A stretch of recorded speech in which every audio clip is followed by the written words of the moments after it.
अस्सलामुअलैकुम, very good morning, welcome to new Pakistan. मैं हूं आपके साथ अनवार खाबर। उम्मीद करते हैं आप सब खैरियत से होंगे। नाज़रीन, सबसे पहले बात करेंगे क्रिकेट वर्ल्ड कप के हवाले से, जहां कल हमने देखा कि साउथ अफ्रीका ने किस तरह से ऑस्ट्रेलिया को शिकस्त दी है। 5 बार के आलमी चैंपियन इस वक्त पॉइंट्स टेबल पर 9वीं पोजीशन पर मौजूद हैं और सूरत हाल ये रही कि साउथ अफ्रीका ने पहले बैटिंग करते हुए 312 रन का टारगेट दिया, जिसके जवाब में जो हमने देखा ऑस्ट्रेलियन प्लेयर्स थे उनको शायद पवेलियन वापस लौटने की बहुत ज़्यादा जल्दी थी, कोई भी जमकर टिक कर नहीं खेल सका। और अब हम ये देख रहे हैं कि 134 रन के एक बड़े मार्जिन से साउथ अफ्रीका ने ऑस्ट्रेलिया जैसी टीम को शिकस्त दी है, जिन्हें इस टूर्नामेंट में फेवरेट करार दिया जा रहा था। और इस वक्त फेवरेट हम देख रहे हैं कि वो साउथ अफ्रीका हो चुकी है, जो कि कभी भी फाइनल्स तो नहीं जीत सके, वर्ल्ड कप कभी नहीं जीत सके, लेकिन 5 बार के आलमी चैंपियन को जिस तरह से उन्होंने कल हराया है, तो ये इस वर्ल्ड कप का पहला अपसेट हो चुका है। न्यू की स्क्रीन पर इस वक्त आप पॉइंट्स टेबल देख रहे हैं। साउथ अफ्रीका टॉप पर मौजूद है। जो टॉप 4 टीमें हैं वो डिस्कस कर लेते हैं। सबसे पहले साउथ अफ्रीका नंबर 1 पोजीशन पर मौजूद है, उसके बाद न्यूजीलैंड है और इंडिया है, पाकिस्तान है चौथे नंबर पर मौजूद है। इन तमाम टीमों ने अभी तक जो 10 टीम इस वर्ल्ड कप में हिस्सा ले रही हैं, तमाम टीमें अपने 2-2 मैचेस खेल चुकी हैं। टॉप 4 में साउथ अफ्रीका, न्यूजीलैंड, इंडिया और पाकिस्तान मौजूद हैं। जिसके बाद इंग्लैंड पर आते हैं, 2 मैचेस खेले हैं, 1 मैच वो जीते हैं। इवन बांग्लादेश भी 1 मैच जीत चुका है और ऑस्ट्रेलिया ने अभी 2 मैचेस ही खेले हैं, जो कि पहला इंडिया के खिलाफ था और उस मैच के जख्म अभी नहीं भरे थे, क्योंकि उसमें भी ऑस्ट्रेलिया की जो परफॉर्मेंस थी वो बहुत ही ज्यादा खराब थी। और उसके बाद जो कल का मैच हुआ, काफी तनकीद की जा रही है ऑस्ट्रेलियाई क्रिकेटर्स पर इस हवाले से, और इस वक्त वो 9वें नंबर पर मौजूद हैं। 5वें नंबर पर इंग्लैंड है, 6वें नंबर पर बांग्लादेश मौजूद है। श्रीलंका ने 2 मैच खेले हैं, दोनों मैच वो हारे हैं। नीदरलैंड्स की टीम ने भी 2 मैच खेले हैं, दोनों मैच वो जीतने में नाकाम नजर आए। उसके बाद ऑस्ट्रेलिया, जिस तरह से इंडिया ने पहले हराया, फिर साउथ अफ्रीका से बहुत बुरी शिकस्त मिली और एंड पर अफगानिस्तान मौजूद है। हमेशा की तरह 2 मैच खेले हैं और 2 ही मैच अभी तक वो हारे हैं। तो पॉइंट्स टेबल की जो सूरत हाल है वो तो हमने आपके साथ डिस्कस कर ली है। और कल जो सबसे इंपॉर्टेंट मैच होने जा रहा है, Pakistan versus India in Ahmedabad, 1,30,000 लोग ग्राउंड में मौजूद होंगे। इस मैच का क्या करिश्मा होगा, इस मैच का क्या रिजल्ट आने वाला है, आगे प्रोग्राम में चलकर इस हवाले से मजीद डिस्कस करेंगे। अभी शामिल करते हैं टॉप स्टोरीज।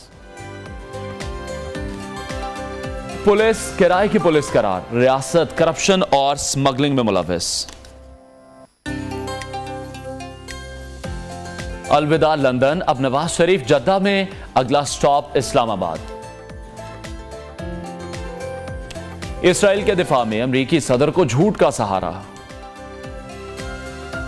सबसे पहले बात करेंगे साबिक वजीर आजम और मुस्लिम लीग नून के रहनुमा नवाज शरीफ की वतन वापसी के हवाले से, जिनका सफर वापसी का शुरू हो चुका है। नवाज शरीफ लंदन से सऊदी अरब पहुंच चुके हैं। साबिक वजीर आजम सऊदी अरब में 5 दिन कयाम के बाद दुबई पहुंचेंगे। नवाज शरीफ 21 अक्टूबर को दुबई से एक खुसूसी तैयारे के जरिए पाकिस्तान पहुंचेंगे, जो प्लान अभी तक नून लीग की जानिब से शेयर किया गया है। दूसरी तरफ नवाज शरीफ की वापसी पर मुस्लिम लीग नून की सीनियर नायब सदर मरियम नवाज का यह कहना है कि 2024 से 2029 के जो 5 साल होंगे उनमें पाकिस्तान को मुआशी तौर पर नाकाबिले तस्खीर बनाएंगे। अवाम हमें परेशान दिखाई दे रही है, इसलिए नवाज शरीफ वापस आ रहा है। अब निगरान हुकूमत को भी आम इंतखाबात होते नजर आने लगे हैं। निगरान वजीर आजम अनवारुल हक काकड़ का कहना है कि जनवरी में इलेक्शन से मुताल्लिक वो बहुत मुतमईन है और इलेक्शन कमीशन अपनी मशक बहुत हद तक पूरी कर चुका है। चेयरमैन पीटीआई के हवाले से बात करते हुए उनका कहना था कि इमरान खान की कैद या रिहाई के हवाले से मैं मुगल बादशाह की तरह कोई भी फरमान जारी नहीं कर सकता। उधर अडियाला जेल में चेयरमैन पीटीआई से उनकी कानूनी टीम ने मुलाकात की, जिसमें बैरिस्टर अली जफर शामिल थे, बैरिस्टर उमैर नियाजी और बैरिस्टर अली गौहर ने भी मुलाकात की है। जबकि इमरान खान से पीटीआई चेयरमैन से उनके जाती मौलिज डॉक्टर उस्मान यूसुफ की मुलाकात भी हुई है। चेयरमैन पीटीआई के वकील बैरिस्टर अली जफर का यह कहना है कि chairman PTI practice and procedure act पर अदालती फैसले से मुतमईन है। दूसरी तरफ इस्लामाबाद हाई कोर्ट ने चेयरमैन पाकिस्तान तहरीक इंसाफ की साइफर केस का ट्रायल रोकने और इखराज मुकदमा की दरख्वास्तें भी यकजा कर दी हैं। इस हवाले से मजीद बात करेंगे। सीनियर तजियाकार ताहिर मलिक साहब ने हमें ज्वाइन किया है। मलिक साहब, बहुत शुक्र के लिए। सबसे पहले नवाज शरीफ की वापसी के हवाले से बात करना चाहूँगा। आजकल उनकी वापसी खबरों में है, जद्दा इस वक्त पहुँच चुके हैं, इसके बाद उन्होंने दुबई जाना है और नेक्स्ट स्टॉप अब ये कहा जा रहा है कि अब उनका इस्लामाबाद होगा, उसके बाद वो लाहौर पहुँचेंगे। आप उनकी वापसी को किस तरह से देख रहे हैं? और ये कहा जा रहा है कि अब जो नेक्स्ट स्टॉप है वो इस्लामाबाद ही है, यानी कि चौथी बार वो वजीर आजम बनने के लिए ही वापस आ रहे हैं। नून लीग काफ़ी मुतहरिक इस हवाले से नज़र आ रही है और ये कोई पहली बार नहीं है कि नवाज शरीफ ने बंदे इकट्ठे करने हैं, वो ऐसा पहले भी कर चुके हैं, लेकिन इस बार स्पेसिफिकली ये कहा जा रहा है कि बोझ है उन पर पीडीएम की हुकूमत का, और साथ ही साथ पीटीआई ने जो बयानिया उनके खिलाफ बनाया वो बड़ा स्ट्रांग है। बिल्कुल आपके सवाल में ही बड़ा आमने की जो डायरेक्शन है उसमें नजर आ रही है, क्योंकि आपके पास अगर आप याद करें, अगर आप मार्च 2022 में चले जाएं जो लास्ट मंथ था इमरान खान की हुकूमत का, तो आप भी जर्नलिस्ट हैं, आम लोगों से भी पूछ लें, और उन पे बड़ी तनकीद थी पीटीआई पे, जिस एंगल से भी तनकीद थी कि बेरोजगारी नहीं कम कर सके, इनका ये बड़ा क्लेम था, इन्होंने अपना घर बनाने थे लाखों, वो भी आपके सामने है, फिर 200 कई ये भी कहा गया जी $200 बिलियन लाएंगे, ये हो जाएगा, पाकिस्तान के पासपोर्ट की इज्जत हो जाएगी, मतलब एक पूरी लिस्ट थी उम्मीदों की, होप्स की, फिर महंगाई आ गई, डॉलर की वाइज आ जाए, पेट्रोल वाइज आ जाए, तो कहीं पे भी पीटीआई का प्राइड नहीं था, इमरान खान सब कहीं खड़े नजर नहीं आ रहे थे, और बेशुमार जो पॉलिटिकल थिंकिंग लोग थे वो ये कह रहे थे, मैं फरवरी मार्च की बात कर रहा हूँ, कि अगर पीटीआई अगर इलेक्शन में जाएगी तो उनके लिए उनको टिकट होल्डर नहीं मिलेंगे। मगर उसके बाद मैं समझता हूँ जो इस वक्त नवाज शरीफ पे सबसे बड़ा प्रेशर है, वो वही प्रेशर है जिसको आपने मेंशन किया, वो है 16 माह की आपकी हुकूमत। अब उस हुकूमत में क्योंकि जिस तरह इमरान खान फेल हुआ कि वो कहता था ये करप्ट है, चोर है, चले जी आप तो बड़े ईमानदार थे, आप तो बड़े समझदार थे, तो आप एक भी ऐसा वेरिएबल नहीं ला सके जो पता लगे कि एक करप्ट हुकूमत के बाद एक अच्छी हुकूमत आई है, महंगाई भी बढ़ी, बेरोजगारी भी बढ़ी, आशी सूरत भी वैसी की वैसी रही। अब फिर आगे ये वाले ये कि जी अंडर 19 है, इनको एक्सपीरियंस नहीं है, डिसीजन मेकिंग नहीं है, इनको पता ही नहीं है, इनके कॉन्सेप्ट नहीं है, कोई कोऑर्डिनेशन नहीं है। फिर 16 माह में जो आपके साथ हुआ, पेट्रोल आपका महंगा हो गया, डॉलर आपका महंगा हो गया, तो बेसिकली मैं समझता हूँ कि नवाज पे जो सबसे बड़ा प्रेशर है, सबसे बड़ा यही प्रेशर है कि 16 माह का जवाब क्या दूं। तो उन्होंने अभी तक जो फार्मूला रखा है वो बड़ा इस तरह का बड़ा बचगाना फार्मूला ये बना लिया कि जी मेरी हुकूमत तो 2017 में खत्म होगी, वहां देखें कि एक आटा इतने का था, चीनी इतने की थी, डॉलर इतने की, तो वो एक अजीब अपने आप से झूठ बोल रहे हैं या पाकिस्तान से झूठ बोल रहे हैं। अगर शायद खान अब्बासी कोई इंडिया की किसी पार्टी का बंदा तो नहीं था, शहबाज शरीफ किसी मतलब बांग्लादेश से तो नहीं ना आया था, तो उन्होंने एक बचगाना, मैं समझता हूँ एक बड़ी बच्चों वाली एक ऐसी स्ट्रेटजी बना के आ रहे हैं कि जी मेरी हुकूमत देखें 2017 से आज कंपेयर करें। तो मेरे ख्याल में नवाज शरीफ की वापसी लाजमी है, मगर आसान नहीं है, उसमें बड़ी मुश्किलात हैं। ठीक है मलिक साहब, आप देख रहे हैं कि जो जलसे जुलूस प्लान किए जाएंगे या जिस तरह से उनकी वापसी पर भी कहा जा रहा है कि मीनार पाकिस्तान जाएंगे और मीनार पाकिस्तान जी छोटा पड़ जाएगा। तलाल चौधरी बड़ी ये स्टेटमेंट दे चुके हैं कि जी आप मुझे बुला के दोबारा शो में पूछ सकते हैं अगर ऐसा ना हुआ। तो जिस तरह की स्टेटमेंट सामने आ रही हैं, आपको लगता है कि लोग इकट्ठे कर पाएंगे? और बयानिया क्या होगा, क्या बयानिया सेल करेंगे? जिस तरह से थोड़े दिन पहले देखा एक सख्त मौकिफ अपनाया, फिर उससे पीछे हटना पड़ा, शहबाज शरीफ को बड़ी जल्दी यहां से रवाना किया गया, एक मैसेज कन्वे कराया गया।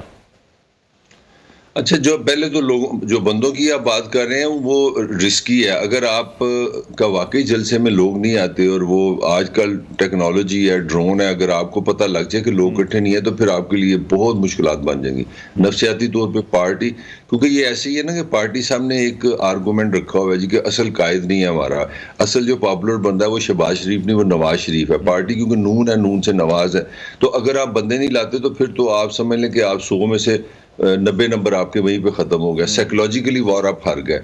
आपने जो आके इमेज बनाना है, बेसिकली पार्टी का मसला ये है कि पार्टी ये एस्टैब्लिश करना चाहिए कि असल लीडर तो हमारा नवाज शरीफ है। अब देखें असल लीडर आ गया, तो जो आप क्लेम करते हैं, जो आप दावा करते हैं, अगर वो साबित नहीं होगा तो फिर वो रिवर्स कर जाएगा, नेगेटिव हो जाएगा। तो ये भी प्रेशर नून पे इस वक्त कि वो बंदे लाते हैं कि नहीं लाते। मेरे ख्याल में इतने बंदे ले आएंगे कि गुजारा कर लेंगे, क्योंकि आफ्टर ऑल 40 साल उन्होंने हुकूमत की है, सारे MNA MPA पैसा एक एक चीज पे वो काम कर रहे हैं कि किसी तरह बंदे ले आए। वो तो जितना पैसा लगा रहे हैं, प्लानिंग कर रहे हैं, अगर पर पर्सन मजदूर भी उस दिन ले आए ना 3000 पे, इतने बंदे आप पाकिस्तान में आपने किया क्या है? 70 साल में बंदी तो पैदा की है, इतनी बड़ी पॉपुलेशन है, तो बंदा आप क्या कर सकते हैं, ये इशू नहीं है। ठीक है, अच्छा अब आते हैं जी कंटिन्यू कीजिएगा। अब आते हैं बयानिया पे। बयानिया में भी वो फंसे हुए हैं। अगर वो अग्रेसिव होते हैं, मोला चट बनते हैं, गंडासा बनते हैं कि जनाब जिन्होंने आइन तोड़ा हम उनको नहीं छोड़ेंगे, जिन्होंने आइन के खिलाफ काम किया हम उनको भी नहीं छोड़ेंगे, जिन्होंने हमसे ज्यादती की हमसे नहीं छोड़ेंगे, तो वो उनको पता है कि डियाला में जो बंदा बैठा है उसने भी 2-3 बातें इस तरह की कर दी थी कि मैं भी नहीं छोड़ूंगा। तो फिर जो यहाँ आप उधर भी फंसते हैं। अगर आप बयानिया अच्छा नहीं लेते, अगर आप वो होम्योपैथिक सा बयानिया लेते हैं जो आपने लिया है, तो वो लोगों को ट्रैक नहीं कर रहा, लोगों को समझ नहीं आ रही। तो मेरे ख्याल में मैं बार बार यही कह रहा हूँ कि नवाज शरीफ की वापसी के साथ कोई आगे कोई हनीमून नहीं है, अगर इतनी चीजें इतनी आसान और सिंपथी स्मूथ नहीं है। ठीक है, हालात इतनी जल्दी बेहतर होते नहीं दिखाई दे रहे। अच्छा, कहा यह भी जाता है कि नून लीग इलेक्टेबल की जमात है, लोग इकट्ठे नहीं भी होते फिर भी जो नून लीग है वो आम इंतखाबात में कामयाबी हासिल कर सकती है। आप इत्तेफाक करते हैं इस चीज से? मैं तो इससे भी आगे जाऊंगा। मेरे लिए पाकिस्तान में जो मेरा इत्तेफाक है वो तो ये है कि यहाँ तो इलेक्शन होते ही नहीं है। मैं 75 साल में, मुझे नहीं याद as a student of history और जो मेरी अपनी जिंदगी है, मैंने तो आज तक एक इलेक्शन नहीं देखा जिसमें अपोजिशन, हुकूमत, मीडिया, आम आदमी कन्विंस हो कि ये फेयर इलेक्शन हुआ है। वो तो आपकी सारी हिस्ट्री पड़ी है। 2018 के जो इलेक्शन थे वो नून लीग वही कहती जी सिस्टम बैठ गया था, सिस्टम बैठ गया था। और बिलावल तो इमरान खान को सिलेक्टेड वजीर आजम कहता था, सिलेक्टेड असेंबली कहता था। फिर 2013 में चले जाए, मुझे अच्छी तरह याद है, उसमें नवाज शरीफ पे इल्ज़ाम ये था कि जनाब इनको इस्टेब्लिशमेंट में मिलकर जनरल कियानी का नाम लिया, शुजा था अपना हुसैन, अपना चौधरी शुजा ने कि ये जनरल कियानी की मेहरबानी, उन्होंने इनको लाए। फिर 2008 में बेनज़ीर साहब आई, पीपल्स पार्टी, वो तो शहीद होगी। और 2006 में उन्होंने तो इसीलिए मलिक साहब, इसीलिए हम देखते हैं कि पाकिस्तान पीपल्स पार्टी फिर बार बार यही कहती है कि 30-40 साल से इस मुल्क में प्रोजेक्ट नवाज जारी है। नहीं, वो भूल गए हैं कि 2006 में मैं बताने लगा था कि वो राइस हैं, सेक्रेटरी वजीर खारजा उसको बोलते हैं अमेरिका में, वो राइस मिली थी बेनज़ीर से 2006 में कि आपसे मामला तो हम तय करते हैं, आपको हम जिताएंगे। और अमेरिकन का ये on paper she has written on her book कि अगली हुकूमत में हम कोशिश कर रहे हैं कि बेनज़ीर आ जाए। तो मेरे लिए भूल गए पीपल्स पार्टी वाले, उनको भी उन पे भी शफकत का वहीं से आता है। ठीक है। अच्छा, प्रैक्टिस एंड प्रोसीजर बिल के जरिए जिस तरह से पार्लियामेंट ने नवाज शरीफ को जो सहूलत दी थी, अब सुप्रीम कोर्ट का जब फैसला आया है तो वो सहूलत खत्म हो गई है। माजी में अपील का हक नहीं मिला उन्हें, 8-7 की अक्सरियत से हमने देखा फैसला आया, जबकि जो चीफ जस्टिस हैं वो भी माजी में अपील के हक के साथ थे, वो भी उस अकलियत में चले गए। अब आप क्या समझते हैं नवाज शरीफ को इस हवाले से क्या करना होगा? अभी क्या ऑप्शंस मौजूद हैं नून लीग के पास? अच्छा, वो इतनी लोगों ने गौर नहीं किया। वैसे तो मीडिया में जिक्र किया, मैंने खुद किया था जब पहले दिन ये हुआ है। देखें, अभी आप देखें पिछले हफ्ते एक जमात आपकी जो है ना वो रजिस्टर हुई है, IPP इस्तेकाम पाकिस्तान, उसके चेयरमैन का नाम है अपना जंगीर तरीन। अब जंगीर तरीन वही एग्जैक्टली वही केस है, वही जज था साकिब निसार, सेम इन पे लगा 62 लगी कि आपने ना झूठ बोला, सच नहीं बोला, आप सादिक अमीन नहीं रहे। तो आपके सामने कितना बड़ा एक एविडेंस पड़ा है जहां से मेरा हाल मैं अपना जो आपका सवाल का जवाब दे सकता हूं कि जब कोई पार्टी रजिस्टर होती है, उसका चेयरमैन बन गया जंगीर तरीन। जब इलेक्शन कमीशन किसी पार्टी को रजिस्टर करता है तो इसका मतलब है अगर आप उसका चेयरमैन बनाते हैं तो पाकिस्तान के कानून के मुताबिक आप अहल हैं हुकूमत करने, सॉरी इलेक्शन लड़ने के। तो अगर जंगीर तरीन को इलेक्शन कमीशन ने ग्रीन लाइट दे दी है, क्योंकि आपका एक दूसरा भी कानून इसी पार्लियामेंट ने बनाया था कि नाहली का मतलब 5 साल है, तो जंगीर तरीन को अगर वो मिल गया तो, अगर ये मेरी राय है, मैं कोई एक्सपर्ट नहीं मगर कॉमन सेंस से बता रहा हूँ। बिल्कुल आप दुरुस्त कह रहे हैं, लेकिन अभी भी हम ये देख रहे हैं कि बहुत से लोग अभी भी सुप्रीम कोर्ट की तरफ देख रहे हैं कि इस मामले की खुलकर जरा तशरीह कर दी जाए कि जो आर्टिकल 62(1)(f) में ताहयात नाहली को 5 साल किया गया था, उसका नवाज शरीफ और जहांगीर तरीन को फायदा हो जाएगा। ये बात किस हद तक ठीक होगी? क्योंकि कानून की, आइन की हमने देखा है जो वकला हैं या जो सियासतदान हैं वो फिर अपनी मर्जी की तशरीह करते हैं। वो तो ऐसी है, इसीलिए मैंने भी कहा था मेरी राय है, फिर अल्टीमेटली तो कोर्ट ही है ना, फिर तो सुप्रीम कोर्ट ही इस पे फैसला करेगी। मगर सवाल का जवाब ये कि एक रास्ता तो है ना नवाज के पास, अगर नवाज जाता है, अगर नवाज शरीफ चाहे तो अदालत में भी जा सकता है। सो वो अपना इलेक्शन कमीशन, देखें मैंने जिस तरह आपको बताया इलेक्शन कमीशन ना नहीं कर सकता, क्योंकि अगर आपने जंगीर तरीन को चेयरमैन डिक्लेयर कर दिया तो इसका मतलब है he is eligible for the election, he can go for the MN और MP-शिप। तो नवाज शरीफ पे भी वही लागू होगा। ये तो मैं आपको एक होश से बात कर रहा हूँ। अब इसमें अगर डिस्प्यूट होगा तो नवाज शरीफ अदालत में जाएगा और फिर वहीं से वही काम शुरू हो जाएगा जो आप कह रहे हैं। ठीक है। अच्छा मलिक साहब, तमाम बातें एक तरफ हैं, हुकूमत जिसकी मर्जी आए, आप क्या देख रहे हैं पाकिस्तान के जो हालात हैं, जिस नहज पर पहुंच चुके हैं, वो आपको इंतखाबात के बाद बेहतर होते दिखाई दे रहे हैं? जो अगले 5 साल हैं उसमें मईशत किस तरह से दुरुस्त होगी, ये वो अहम सवाल हैं जिसकी अवाम को इस वक्त तलाश है। अवाम इस तरफ देख रहे हैं कि उनके मसाइल कब हल होंगे। उन्हें शायद अब इंटरेस्ट नहीं रहा नवाज शरीफ की वापसी से, उन्हें इंटरेस्ट नहीं रहा कि PTI चेयरमैन इस वक्त जेल में मौजूद हैं। वो ये चाहते हैं कि कोई ऐसा शख्स आए जो इस सिस्टम को बेहतर करे। उसमें थोड़ी सी अवाम की भी एक प्रॉब्लम है ना, हमारे यहाँ अवेयरनेस नहीं है। देखें, जो दुनिया की 5वीं बड़ी पॉपुलेशन होती है, इतने जब लोग होते हैं, अब उनकी इकोनॉमी कोई एक शख्स से नहीं हो सकती कि हुकूमत बदले तो बदल जाए। आपको कोई लॉन्गर रन प्लानिंग करनी पड़ेगी, आपको एक शॉर्टर रन प्लानिंग करनी पड़ेगी, आपको टीम बनाने पड़ेगी। मतलब मैं दो ऐसे क्वेश्चंस हैं जो आपके लिए छोड़ता हूं और आप उस पर मुझे उसका जवाब आप दे दें। देखिए पाकिस्तान के साथ ट्रेजिडी क्या है। पाकिस्तान के जो लोग हैं 25 करोड़, उनकी दो जरूरतें हैं। एक वो पेट्रोल लेते हैं, हर बंदे को जरूरत है, मोटरसाइकिल है, गाड़ी है, जो भी है, मैं कहना चाह रहा हूँ, ठीक है। और बिजली हर घर की जरूरत है, इस पे तो आप मेरे से एग्री करते हैं ना। बिल्कुल। अब मुझे बताएं, आप पेट्रोल जो खरीदते हैं कहां से खरीदते हैं? इंटरनेशनल मार्केट से। आप क्या कहते हैं जी कि पेट्रोल महंगा हो गया दुनिया में।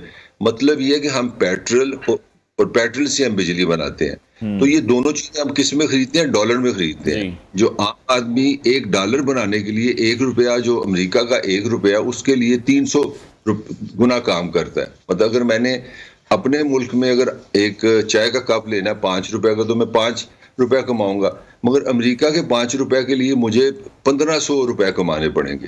तो मुझे आप बता दें, इतनी मैं बुनियादी आपसे बात कर रहा हूँ, बिजली और पेट्रोल हर पाकिस्तानी इंसान का मसला है।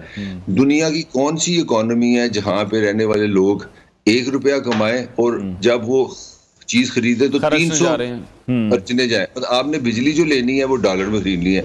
ये खूबी है पाकिस्तान के हुक्मरानों की कि इन लोगों ने बिजली का सोर्स बना दिया, जो फ्यूल है वो आप डॉलर में खरीदेंगे। मतलब अगर आप गैस से बिजली बनाएंगे, डीजल से बनाएंगे, तेल से बनाएंगे, तो डॉलर में खरीदेंगे। तो मुझे अब आप बता दें, पाकिस्तान में किस तरह सैनिटी है, किस तरह आम आदमी को रिलीफ मिलेगा जब तक आप उसको बिजली और पेट्रोल उसकी इनकम के साथ इनकम के हिसाब से नहीं देंगे, उस प्राइस के हिसाब से नहीं देंगे जहां जिस प्राइस में वो कमा रहा है, जो पाकिस्तानी रुपीस में वो कमा रहा है, उस हिसाब से जब तक हम फैसिलिटेट नहीं करेंगे। या एक काम आप कर सकते हैं, पाकिस्तान की इनकम आप डॉलर में कर दें। जिस तरह आपको अगर ₹50,000 सैलरी है आपकी, अगर आपकी $50,000 हो जाए, फिर आप ना। क्या बात है मलिक साहब, आपने तो बड़ी जबरदस्त बात कर दी है। आपके मुंह में घी शक्कर, कभी ऐसा भी अगर हो जाए। बहुत शुक्रिया सीनियर तजज़ियाकार ताहिर मलिक साहब हमारे साथ इन कॉल। नाज़रीन ब्रेक लेते हैं, ब्रेक के बाद आपको दोबारा ज्वाइन करेंगे।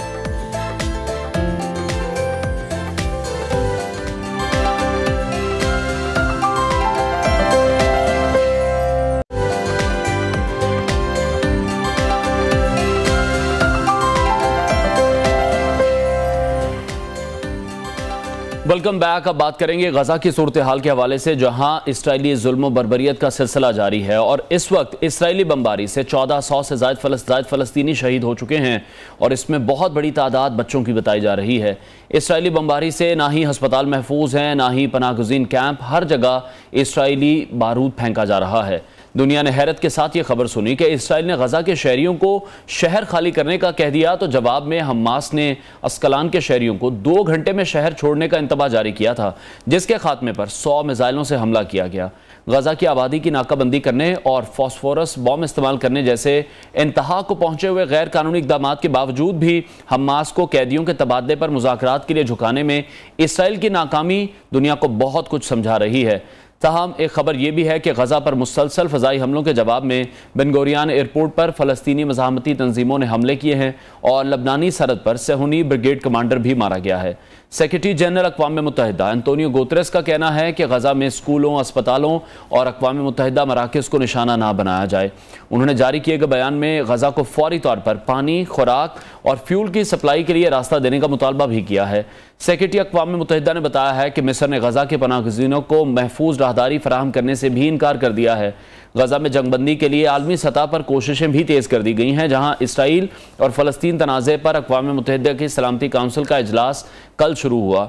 अमरीका, मुत्तहिदा अरब अमारात, ईरान, तुर्की और उर्दन के सरबराहों के हवाले से राब्ते भी हुए हैं, जिसमें बढ़ते तशद्दुद और कशीदगी पर काबू पाने के लिए इक़दामात का जायज़ा भी लिया गया है। तर्जुमान दफ्तर खारजा मुमताज़ ज़हरा बलोच का इस हवाले से कहना है कि पाकिस्तान गजा में इसराइल के हमले की शदीद अल्फाज में मज़म्मत करते हुए अक़वाम मुत्तहिदा से मुतालबा करता है कि सीज़ फायर के इक़दामात के लिए भरपूर कोशिशें की जानी चाहिए। इस हवाले से मजीद बात करेंगे सीनियर तजियाकार आमिर हाशिम खाकवानी ने। मैं सब बहुत शुक्रिया आपके वक्त के लिए। हम तो ये देख रहे हैं कि इसराइल को किसी भी बात का लिहाज नहीं है। पनाह गुज़ीन कैंपों को देख लें, एम्बुलेंसेस को देख लें, हॉस्पिटल्स को देखें, स्कूलों को देखें, हर जगह बमबारी की जा रही है। अक़वाम मुत्तहिदा की जानिब से भी कहा गया है कि जो अक़वाम मुत्तहिदा के स्कूल हैं या अक़वाम मुत्तहिदा के जो दफातर हैं उनको भी निशाना ना बनाया जाए, लेकिन इसराइल तो किसी की भी नहीं सुन रहा। और ये तभी हो रहा है जब मगरिब की पूरी सपोर्ट इसराइल के साथ है। जी, आप बिल्कुल ठीक कह रहे हैं। और देखिए, इसराइल का ये आज से नहीं है, ये जब तवील अरसे से है। पिछले कई सालों से हम देख रहे हैं कि हर कुछ अरसे बाद गजा पे बमबारी की जाती है और बमबारी नतीजे उनको इंफ्रास्ट्रक्चर तबाह कर दिया जाता है, लोगों की कैजुअल्टीज होती है। और ये हमास का ये जो एक्शन हमास ने किया, ये जो मिलिट्री एक्शन किया, जो इसराइल पे जो हमले हुए, सच्ची बात तो ये है कि वो उनको इतना मजबूर कर दिया गया था और इतने बेबस होके और एक फ्रस्ट्रेट होके कि उसके हल निकल नहीं रहा और हम लोग हर रोज ही मर रहे हैं। तो फिर अपनी ये जानों पे एक तरह के दाव पे लगा के ये उन्होंने ऑपरेशन किया। और उसके जवाब में इसराइल, अच्छा, हमास के हमले आप देखें ना, एक हमास का उन्होंने एक वीडियो भी जारी किया जिसमें तमाम जो पूरा ऑपरेशन है उसकी वीडियो। अब उसमें भी ज्यादातर हमले नुकसान इनके फौजियों पे है, चेक पोस्टों पे है, इसराइली फौजी निशाना बने हैं। लेकिन इसराइल की जो बमबारी है उसका निशाना शहरी बन रहे हैं, आम शहरी बन रहे हैं। तो वो बहुत ही खौफनाक है। और खासतौर पर जो फास्फोरस बम इस्तेमाल किया जा रहा है, ये तो बिल्कुल भी जंगों में इलाव नहीं है। लेकिन आप देखिए, अभी आपको खुद बताएं जो फैक्ट्स एंड फिगर जो बड़े खौफनाक है, कुछ 3.5 लाख के करीब, 3 लाख 20,000 30,000 के करीब लोग बेघर हो चुके हैं। और जाहिर बात है, जिस तरह वो लग रहा है, मतलब इसराइली जो वज़रा और ये लोग होते ही कह रहे हैं कि हम इसको गजा को एक टेंट सिटी बना देंगे, हर बिल्डिंग गिरा देंगे। और जिससे बेरहमी के साथ वैसा कर रहे हैं, कोई इनको रोकने वाला नहीं है। और इतना अफसोसनाक बात वेस्ट कर रही है, अमेरिका का खास तौर पे। जब इनके खिलाफ कोई करारदाद सलामती कौंसिल में होती है, उसको अमेरिकन वीटो कर देते हैं। तो मैं तो सोच रहा हूँ कि बहुत ही एक परेशान कौन निकलमिया है, उसका कोई हल समझ नहीं आ रहा किसी को भी। ठीक है आमिर साहब, इस सिचुएशन में हम ये भी देख रहे हैं कि किस तरह से जो मगरबी ममालिक का मीडिया है, मेन स्ट्रीम मीडिया है, उसको किस तरह से कंट्रोल किया गया है। यूरोपीय यूनियन की भी अगर बात कर ली जाए, एक साइड ही पोर्ट्रे की जा रही है। ये दिखाया जा रहा है कि इसराइल में क्या हुआ है, ये नहीं दिखाया जा रहा कि जो गजा के लोग हैं, फलस्तीन के जो लोग हैं, उनके साथ क्या किया जा रहा है। और अब यही सुनने में आ रहा है कि सोशल मीडिया को कंट्रोल करने के लिए मार्क जकरबर्ग पर भी प्रेशर है, एलन मस्क पर भी प्रेशर है कि एक्स जो उनका, जिसका ट्विटर भी नाम था, या फेसबुक को हम देख लें तो वहां पर वन साइडेड स्टोरीज ही दिखाई जाएं जो कि इसराइल के हक में हों। जी, आप बिल्कुल ठीक कह रहे हैं। और वेस्टर्न मीडिया में बेबुनियाद स्टोरी चलाई जा रही है। कल मैंने देखा कि डेली मेल में, बरतानवी मशहूर अखबार है यूके का, उसमें भी और हमास के लोगों पे इल्जाम लगाए जा रहे हैं कि उन्होंने वहां पे इसराइली ख्वातीन को रेप किया और ऐसे ऐसे खौफनाक इल्जाम लगा रहे हैं जो वैसे सुनने में भी लॉजिकल नहीं है। अब वो लोग हमला कर रहे हैं, ऑपरेशन कर रहे हैं, चंद घंटों में उन्होंने आगे तक गए हैं, सारी किए, उसमें ये चीजें मुमकिन ही नहीं है। लेकिन उसमें और प्रोपेगेंडा इतना घटिया लेवल का हो रहा है, इतना शदीद हो रहा है। और अहम अमरीकी अखबार, वेबसाइट, चैनल उसमें पूरी तरह इन्वॉल्व है, अमरीकी भी, बरतानवी भी, यूरोपीय भी। और आप सही कह रहे हैं कि फेसबुक की तो वैसे पॉलिसी थोड़ी सी सख्त है ही, लेकिन ट्विटर पे, एक्स जो है, उस पर खासतौर पे काफी चीजें खुली आ रही हैं। लेकिन अब उन पे भी दबाव बढ़ रहा है। और देखिए ना, इसमें मैं फिर ही कहूंगा, जो इसमें अफसोसनाक मरला है वो हमारी मुस्लिम वर्ल्ड की तरफ से है। हमारे लोग अभी भी देखिए, कई मुल्क ऐसे हैं, कई ममालिक ऐसे हैं जिन्होंने इसराइल की इसको अभी तक कंडेम भी नहीं किया है। मैं उसी तरफ आना चाह रहा था कि जिस तरह से फलस्तीन को हम देख रहे हैं, मुस्लिम ममालिक की सिर्फ एक लफ्जी मदद हासिल है। मिस्र की हालत देख लें, अगर हम जॉर्डन की हालत देख लें, तो वो तो पनाह गुज़ीरों को जो महफूज राहदारी है, मिस्र तो वो भी नहीं दे रहा, उससे भी इनकार कर चुका है। गजा पट्टी में इस वक्त सिर्फ और सिर्फ तबाही मची है। आप क्या देख रहे हैं, मुस्लिम ममालिक को अब क्या किरदार अदा करना होगा? देखिए, मुस्लिम ममालिक को बिल्कुल अपना फाल किरदार अदा करना होगा, लेकिन अगर वो अपना किरदार अदा करते हैं तो गजा का इतना बड़ा इंसानी अलमिया बनता ही ना। अब आप देखें ना, मिस्र की रफा क्रॉसिंग जो है, वो मिस्र का अगर अपनी क्रॉसिंग खोल दे, रफा क्रॉसिंग खोल दे, कम से कम गजा के जो जख्मियों को ही अपने तरफ ले ले, वहां पे इलाज मालजे के लिए। लेकिन उन्होंने मुकम्मल बंद करके वो बिल्कुल एक जेल, वैसे भी जेल बनी हुई है, और जेल मिस्र की वजह से ही बनी हुई है, क्योंकि इसराइल से तो कोई उम्मीद नहीं। लेकिन अगर मिस्र अपनी तरफ से रास्ता खोलता तो गजा के लोगों के लिए आने जाने की कोई सहूलत पैदा होती।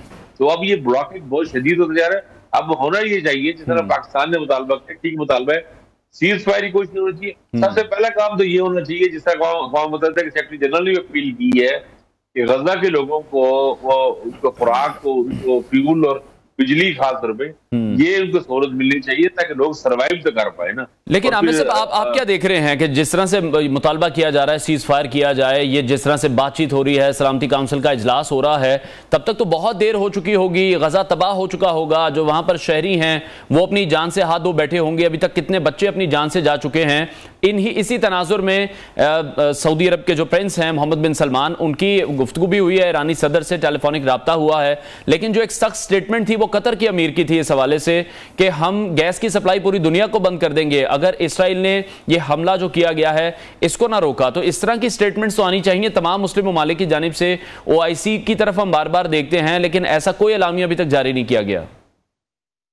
देखें, ये बात आपने बिल्कुल बड़ी अहम बात की है, और ये आपको याद होगा कि 70s में ये आयल वेपन के तौर पे इस्तेमाल किया गया था। खासतौर पे सऊदी अरब जो कि बहुत बड़ा आयल प्रोड्यूसर है, सऊदी अरब, इराक और ईरान, ये अगर हमारे 3-4 ये मुल्क ही है, ये अगर सिर्फ आयल की प्रोडक्शन कम करने करें तो रेट्स भी कहाँ पहुंच जाएंगे और पूरी दुनिया के लिए वो हो जाएगा। लेकिन ऐसा होगा नहीं, चीजें बहुत कम्प्लेक्स हो गई है और मुझे तो खतरा ये है कि नुकसान बढ़ेगा। देखिए, आप बिल्कुल सही कह रहे हैं कि सलामती कौंसिल से भी कुछ नहीं होना, क्योंकि सलामती कौंसिल में जो करारदाद मंजूर होने लगेगी उसको अमेरिका वीटो कर देगा। प्रैक्टिकली कोई इसका हल नजर नहीं आ रहा, जो इसका है वो बहुत ही खौफनाक है और बहुत ज्यादा तबाही होने का खतरा है। खतरा तो हर रोज दिन बम्बारमेंट हो रही है और हर रोज नुकसान बढ़ रहा है, और हमें तो लगता है, तो सच्ची बात है, बड़ी दुख से ये बात कहनी पड़ रही है। तो फिर आमिर साहब, जंग बढ़ती दिखाई दे रही है, जो इर्द गिर्द के ममालिक हैं वो भी इस जंग की लपेट में आएंगे, जैसे इसराइल ने अब शाम पर भी हमले किए हैं, तो ये जो तमाम अरब ममालिक की खामोशी है, कहीं इसका खुमियाजा ना भुगतना पड़ जाए सबको? नहीं, आप बिल्कुल सही कह रहे हैं, ये एक बड़ी वार का मामला जा रहा है, और खास तौर पे जब इसराइल ने अगर गजा पे जमीनी हमला किया, क्योंकि जमीनी हमला करने में की सूरत में वो एक पूरी फुल फ्लेज वार वाली पोजीशन बन जाएगी, तो माहौल काफी खराब हो जाएंगे। हिजबुल्लाह भी इसमें इन्वॉल्व हो रही है, और ईरान पे भी मेरा ख्याल है अमेरिकन शायद असर नहीं चाह रहे, अमेरिकन शायद मिडिल ईस्ट के बुरान से निकलना चाह रहे होंगे, लेकिन इसराइल चाह रहा है कि ईरान को भी लपेटा जाए, शाम को भी बीच में लाया जाए। वो ज़ाहिर है उससे एक बड़ी वार हो जाएगी, और जब बड़ी वार हुई तो जो अरब मुल्क जो इस वक्त साइड में जो अरब मुल्क खासतौर जैसा अमारात हो रहा है, कुछ बहरीन, जिन्होंने इसराइल के साथ इब्राहिम अकॉर्ड किया हुआ है, जो एक साइड में बैठे हैं, उनके लिए भी साइड में रहना मुश्किल हो जाएगा, क्योंकि सेंटिमेंट्स बहुत बढ़ रहे हैं ना लोगों के, नौजवानों में और लोगों में फ्रस्ट्रेशन। असल में ना देखिए, सारे कुछ से शदीद किस्म की फ्रस्ट्रेशन और बेबसी ज़ाहिर हो रही है। लोगों को लगता है कि हम कुछ नहीं कर पा रहे, और इसराइल एक ढटाई के साथ, और सच्ची बात यह कि बेशर्मी के साथ बिल्कुल डटा हुआ है और अपने काम में और बढ़ाएगा। आप देखेंगे कि बम्बारमेंट बढ़ रही है, नाकाबंदी की सख्त होती जा रही है, और जैसे दिन गुजरते जाएंगे अलमिया बढ़ता जाएगा ना। अभी तो 3 लाख 3.5 लाख लोग बेघर हुए हैं, अगर ये खुदा ना खाता 4-5-6 दिन बम्बारमेंट रही तो ये डबल हो जाएगी तादाद। आप देखें ना, गजा के जो बच्चे सामने आ रहे हैं, हाई राइज बिल्डिंग उनकी गायब हो जा रही है, सफाहस्ती से मिटती जा रही है, और तेजी से ही हो रहा है। और आमिर साहब, इस सूरत हाल ने दुनिया को 3 ब्लॉक्स में भी तकसीम कर दिया है, जिसमें से एक ग्रुप की क़यादत हम देख रहे हैं मगरिब और भारत कर रहा है। भारत तो हमेशा से इस तरह की जो कार्रवाइयां हैं वो शायद उनकी पसंदीदा रही हैं, वो इस पर बात इसलिए नहीं करते, इस पर तनकीद इसलिए नहीं करते क्योंकि यही सब वो खुद कश्मीर में कर रहे हैं। जो दूसरा ग्रुप है उसमें चीन और रूस शामिल हैं, और ये जो ग्रुप है ये हमेशा से ही दुश्मनी के खात्मे का मुतालबा करता हमें दिखाई देता है। और इस ब्लॉक में कुछ अरब या फिर गैर अरब मुस्लिम ममालिक की हुकूमतें भी हैं, और ईरान की क़यादत में फिर एक तीसरा ग्रुप है जो कि फ़लस्तीनियों की हिमायत करता है। लेकिन हम ये देख रहे हैं कि मगरिब और जो भारत का एक ग्रुप है वो हमें बड़ा स्ट्रांग नजर आ रहा है इस हवाले से। जी, आप बिल्कुल ठीक बात है। ज़ाहिर इनके पास वसाइल भी ज्यादा है, और अक़वाम मुत्तहिदा में भी इनकी मेजॉरिटी है, वो किसी भी करारदाद को वूटो कर सकते हैं। बरतानिया, अमरीका, फ्रांस, ये 3 मुल्क है ही ना वहाँ पे सुपर पावर के तौर पर। तो ये बात आपने ठीक की है आपने, लेकिन देखे ना, ठीक है मुख्तलिफ इशूज पे तकसीम आ जाती है, ग्रुप सी बन जाते हैं, लेकिन इंसानी अलमिये को तो खत्म होना चाहिए ना हर ग्रुप को, चाहे वो अमेरिकन हो, चाहे वेस्टर्न लोग हो, वेस्ट के लोग, यूरोपीय यूनियन के लोग हो। बात ये है कि इंसान तो हर एक के नजदीक मुकद्दस और अहम होना चाहिए ना। इंसानी जान, बच्चे हैं, औरतें हैं, बूढ़े हैं, बुजुर्ग लोग हैं, सब लोग निशाना बना रहे हैं। हमास से ये मुखालफत इसराइल कर सकता है, हमास को तनकीद कर सकता है, चले हमास के खिलाफ हमास ने उन पे हमला किया, ये लोग हमास के खिलाफ कार्रवाई करें। लेकिन जो आम गजा के शहरी हैं, ऐसे लोग हैं, उनका क्या कसूर है? और दूसरी बात ये है कि इस मसले का कोई हल तो निकालना पड़ेगा ना। इस ऑपरेशन ने, इस हमले, इस कार्रवाई ने ये बता दिया कि फलस्तीन का हल जो है ना वो 2 रियासती हल है, कि भाई एक फलस्तीनों की एक अलग रियासत हो, और इसराइल भी चलो ठीक है एग्जिस्ट कर रहा है इस वक्त, लेकिन ये कि जब तक उसका हल मुस्तकिल नहीं निकाला जाएगा, इसे मैनेज करने से मामला दबेगा नहीं।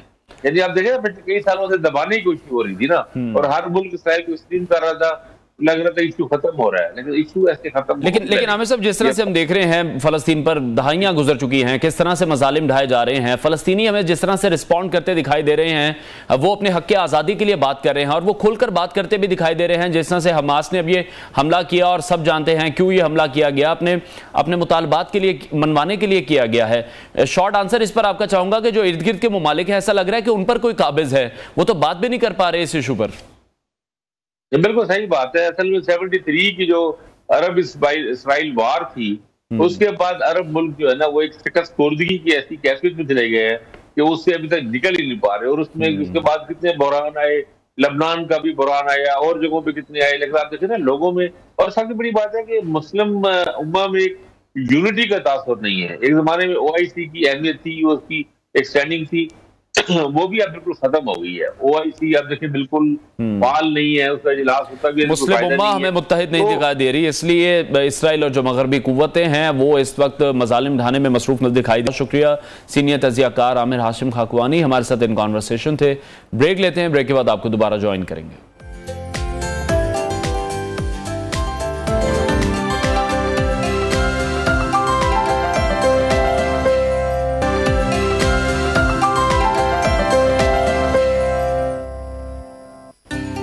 Welcome back. और अब बात करेंगे पाकिस्तानी मईशत से मुतालिक। पाकिस्तान के माली बहरान की एक बड़ी वजह हुकूमती कंट्रोल में मौजूद खसारे वाले इदारे हैं।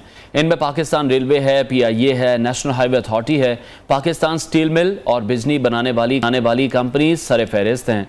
3 साल पहले तक इन इदारों के नुकसानात GDP के 7% के मसावी थे, जो अब कहीं ज़्यादा बढ़ चुके हैं।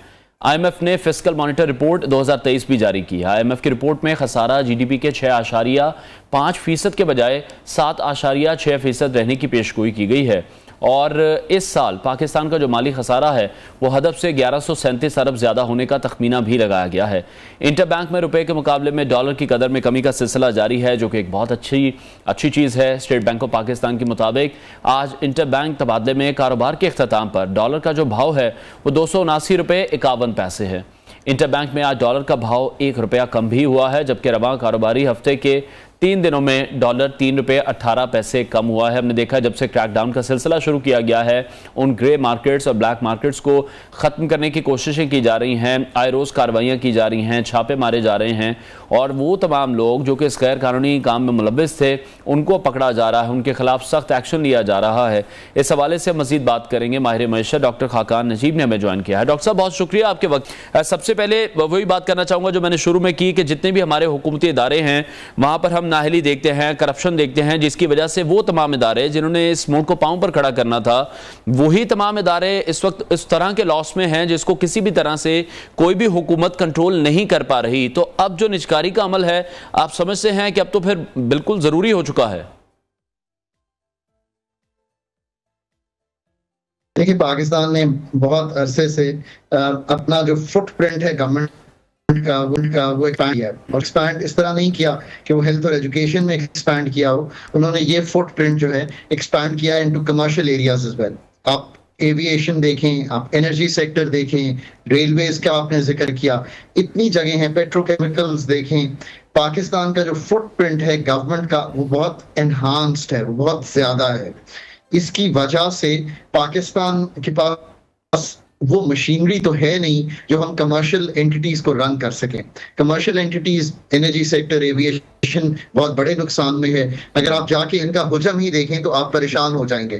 एक अंदाजे के मुताबिक 590 अरब का तो सिर्फ पावर सेक्टर का नुकसान एक्सपेक्टेड है इस साल में।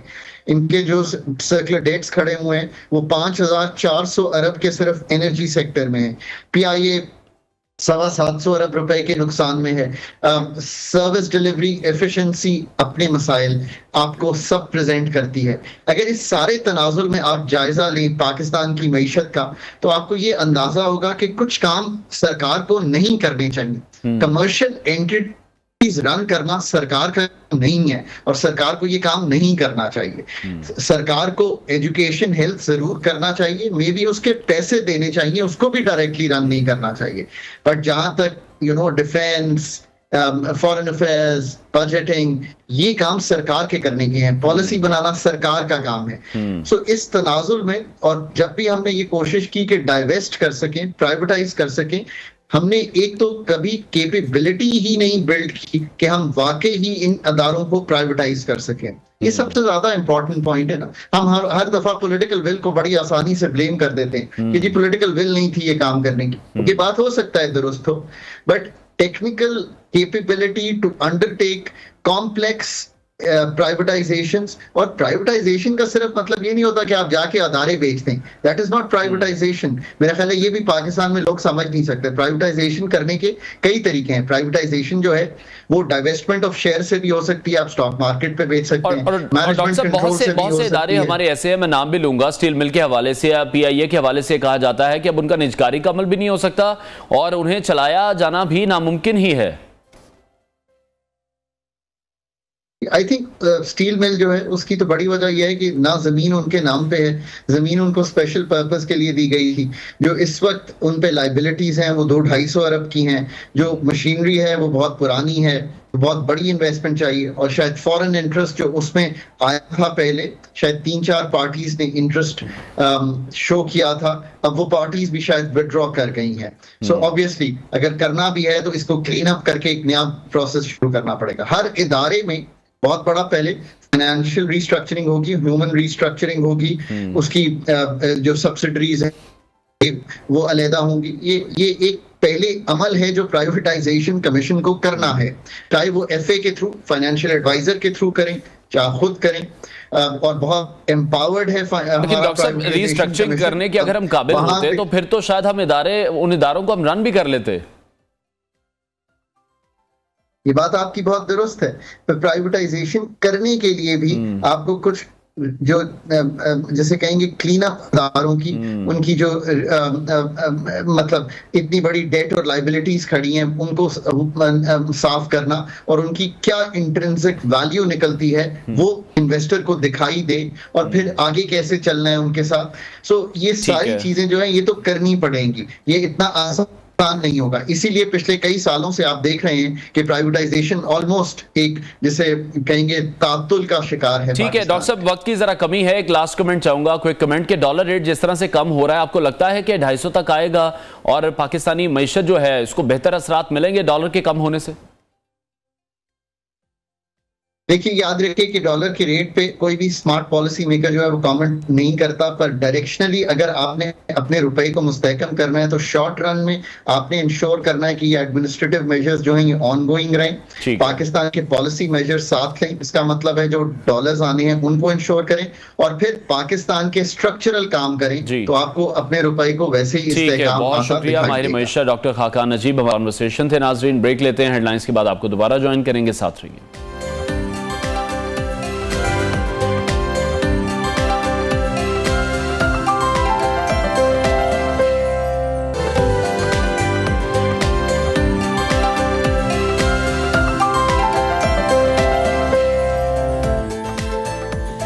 वेलकम बैक, और अब बात करेंगे वनडे क्रिकेट वर्ल्ड कप के हवाले से, जिसका सबसे बड़ा मैच और स्पोर्ट्स की दुनिया में स्क्रीन पर देखे जाने वाला बड़ा तरीन मुकाबला पाक भारत क्रिकेट मुकाबला होने में अब सिर्फ एक दिन बाकी रह गया है। कल ये मैच होने जा रहा है और करोड़ों दिलों की धड़कनें तेज होना शुरू हो चुकी हैं। इस दफा हम ये देख रहे हैं कि जो मुकाबला है ये जज्बात से भरपूर होगा, क्योंकि ये भारत के सबसे बड़े cricket stadium Narendra Modi stadium में होने जा रहा है, जहां पर 1,35,000 अफराद की गुंजाइश रखने वाले स्टेडियम में कल तिल धरने की भी जगह नहीं होगी। और यहां तक ये कहा जा रहा है, ये बातें भी रिपोर्ट हो रही हैं कि वहां पर जो होटल्स हैं वो फुल हो चुके हैं, इसीलिए लोग अब अस्पतालों में कमरे बुक करते नजर आ रहे हैं। दूसरी तरफ अगर आदादो शुमार की तरफ देखें तो कोई ट्रैक रिकॉर्ड पाकिस्तान का इंडिया के खिलाफ वर्ल्ड कप में अच्छा नहीं है। आदादो शुमार ये बताते हैं कि वनडे वर्ल्ड कप में अब तक पाकिस्तानी टीम एक भी मैच भारत से नहीं जीत सकी है और 7 मैचेस भारतीय क्रिकेट टीम ने ही जीते हैं। लेकिन ओवरऑल हम देखें तो वनडे में पाकिस्तान ने भारत से ज्यादा मैच जीत रखे हैं। तो कल पाकिस्तान को जमकर खेलना है, जो नफसियाती एक प्रेशर है उसके बगैर हमें खेलना होगा, मैदान में उतरना होगा। और लगता भी यही है कि ये जो गेम है ये दबाव बर्दाश्त करने की ही है, क्योंकि जिस तरह से इन दोनों टीमों का आमना सामना होता है, फैंस जिस तरह से चार्ज होते हैं और जो ये मुकाबला अब हिंदुस्तान की सरजमीन पर ही हो रहा है, तो हिंदुस्तानी टीम पर भी इस हवाले से बहुत ज्यादा प्रेशर होगा। पाकिस्तान ने अपने इब्तदाई दोनों मैचेस ही जीत रखे हैं। खैर अब देख रहे हैं, हमें तो पूरी उम्मीद है कि पाकिस्तान भारत के खिलाफ जीतकर तारीख रकम कर देगा। सभी की तरफ से इंतजार किया जा रहा है कि पाकिस्तानी टीम कल बहुत अच्छा परफॉर्म करेगी। जो हमारे ओपनर्स हैं, जो कि काफ़ी लंबे अरसे से हम देख रहे हैं कि परफॉर्म नहीं कर पा रहे हैं, और जब से वर्ल्ड कप स्टार्ट हुआ है बाबर आजम अच्छा परफॉर्म नहीं कर पाए हैं, उनसे बड़ी एक्सपेक्टेशंस हैं कि वो इंडिया के खिलाफ कल सेंचुरी दागेंगे। Shaheen Shah Afridi out of form दिखाई दे रहे हैं, उनसे बहुत एक्सपेक्टेशंस हैं कि वो शुरू में जिस तरह से विकेट लेते हैं वो दोबारा से विकेट लेंगे और जो भारतीय बैट्समैन हैं उनको जरूर परेशान करेंगे। और पाकिस्तान भारत मैच से पहले जो म्यूजिकल शो है उसका भी एहतमाम किया जाएगा। पाकिस्तानी टीम जब अहमदाबाद पहुंची, पुरतपाक उनका इस्तकबाल किया गया है। बड़ी अच्छी मेजबानी इस वक्त इंडिया की जानिब से की जा रही है, उस पर भी इंडिया को दाद देनी बनती है। और जो म्यूजिकल शो का एहतमाम किया जा रहा है उसमें बॉलीवुड की बहुत बड़ी शख्सियात हैं, जिनमें पहला नाम अमिताभ बच्चन का है, दूसरे रजनीकांत का नाम है जो उनके साउथ के सुपरस्टार हैं। इसके अलावा भी बहुत से ऐसे सेलिब्रिटीज हैं जो इस मैच के लिए स्पेशली शिरकत करने वाले हैं। अब बात कर लेते हैं साउथ अफ्रीका और ऑस्ट्रेलिया के मैच के हवाले से, जिसमें हमने देखा कि जनूबी अफ्रीका के सामने ऑस्ट्रेलिया की टीम इस तरह से लग रही थी जैसे किसी क्लब की टीम है। कल हमने देखा कि साउथ अफ्रीका ने ऑस्ट्रेलिया को बासानी शिकस्त दे दी। आज बांग्लादेश और न्यूजीलैंड का मैच भी खेला जाएगा। खैर पहला अपसेट जो वर्ल्ड कप का था वो हमने देखा कि किस तरह से ऑस्ट्रेलियाई टीम है वो नाकाम हमें दिखाई दी है। वीडियो है, पहले वो आपके साथ शेयर करते हैं फिर उसको डिस्कस करते हैं। मोहब्बत का इजहार किया है, थोड़ा सा मुश्किल होता है क्योंकि जितना प्रेशर वहां पर होता है पाकिस्तानी टीम को सपोर्ट करने का, वो हमने पहले भी देखा है। लेकिन सोशल मीडिया पर जब से ये वीडियो सामने आई हैं बड़ी इस पर तारीफ की जा रही है। और इस वीडियो के मुताबिक एयरपोर्ट पर मौजूद जो भारतीय मद्दाह हैं वो पाकिस्तानी खिलाड़ियों की वीडियो बनाने यहां पर पहुंचा है। इस दौरान पाकिस्तानी खिलाड़ियों के साथ भारतीय सिक्योरिटी एहलकार भी मौजूद थे, जो इस वक्त हम वीडियो में भी देख रहे हैं। ये नौजवान वहां पर मौजूद था, इसने पाकिस्तानी खिलाड़ियों को सलाम किया है और कहा है कि हम पाकिस्तान से भी मोहब्बत करते हैं, पाकिस्तानी टीम से भी मोहब्बत करते हैं, पाकिस्तानी टीम को यहां पर वेलकम करते हैं। और इस दौरान पाकिस्तान क्रिकेट टीम के जो खिलाड़ी हैं उन्होंने भी इस फैन को बहुत ही मोहब्बत के साथ इसका जवाब दिया है। तो ये वीडियो भी काफी वायरल हो रही है, जिस तरह से मेहमान नवाजी वहां पर की जा रही है, जिस तरह से फैंस हमने देखा कि उन्होंने पहले भी बहुत अच्छा सपोर्ट किया पाकिस्तानी टीम को श्रीलंका के खिलाफ मैच में भी। अच्छा, कल के मैच को एक बार फिर से डिस्कस कर लेते हैं। जिस तरह से ऑस्ट्रेलियाई टीम परफॉर्म करती दिखाई दे रही है और जब हम पॉइंट्स टेबल पर नजर डालते हैं तो ऑस्ट्रेलिया की टीम पर मौजूद है और उसके बाद सिर्फ अफगानिस्तान की टीम है। तो ये ऑस्ट्रेलिया के लिए बड़ी अलार्मिंग सिचुएशन है, क्योंकि अब ऑस्ट्रेलिया को अपने तमाम मैचेस जीतना होंगे फिर ही वो टॉप 4 में पहुंच सकेंगे, सेमीफाइनलिस्ट टीम में उनका नाम आ सकेगा। और एक अच्छे रन रेट को भी उन्हें इस हवाले से जो है वो कंटिन्यू करना पड़ेगा। अच्छा रन रेट का जो मार्जिन है वो अब जरूर बनाना पड़ेगा, क्योंकि साउथ अफ्रीका ने भी 2 मैचेस खेले हैं, तमाम ही टीमों ने 2 मैचेस खेले हैं, लेकिन अभी साउथ अफ्रीका टॉप पर है अपने अच्छे रन रेट की वजह से। उसके बाद हम देख रहे हैं न्यूजीलैंड की टीम है दूसरे नंबर पर, इंडिया की टीम तीसरे नंबर पर मौजूद है और पाकिस्तानी टीम जिसके हवाले से कहा जा रहा था कि एकदम से एशिया कप के बाद लड़खड़ा सी गई है, लेकिन पहले 2 मैच पाकिस्तानी टीम ने बड़े अच्छे तरीके से जीते। स्पेशली अगर हम श्रीलंका के साथ पाकिस्तानी टीम के मैच की बात करें तो वो बड़े जबरदस्त तरीके से उस स्कोर को चेस किया गया है। पाकिस्तानी टीम बड़ा अच्छा परफॉर्म करती दिखाई दे रही है। ब्रेक लेते हैं, ब्रेक के बाद जब आपको दोबारा ज्वाइन करेंगे तो हम पैनल पे सीनियर मौजूद होंगे, उस हवाले से मजीद भी डिस्कस करेंगे। हमारे साथ रहिए।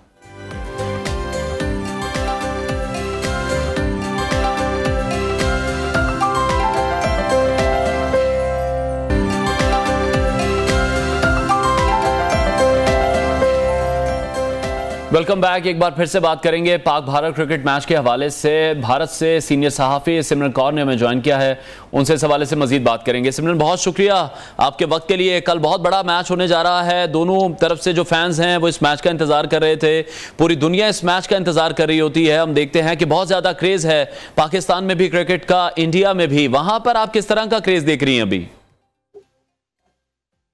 जी, क्रेज तो आपने भी देखा होगा अंदर जिस तरीके से वीडियो सामने आ रहे हैं, क्योंकि हमारे इंडिया के जो लोग हैं और इंडिया जो क्रिकेट फैंस हैं, और वो सभी यहाँ पर क्रिकेट प्रेमी कहते हैं, फैंस से बहुत छोटा वर्ड होगा।